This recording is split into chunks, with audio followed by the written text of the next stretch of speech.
Okay, so here we have another pictogram. We're looking at minutes spent reading each day. So one book is 10 minutes.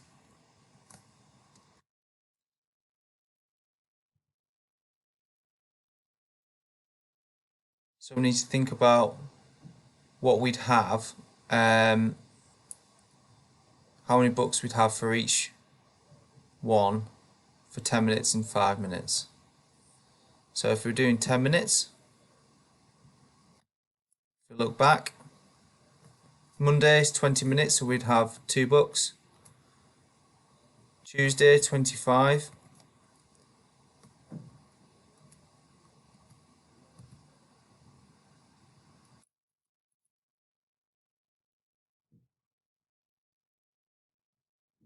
Okay. Which day did Alex read the most and by how much? Looking at this, if we look back on Tuesday, it should be 2.5 books, shouldn't it? Wednesday is 10, so 1 book. Thursday, 15. So I think that Tuesday and Thursday are mixed up. So looking here,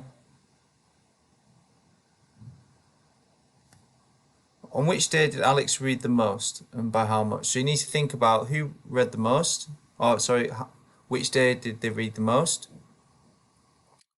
How many minutes did he read for? So 10, 20, 30, 40, 50, 55 minutes. Okay. Which one's the next highest? Which was Sunday. But he only read for 10, 20, 30, 45 minutes. Okay.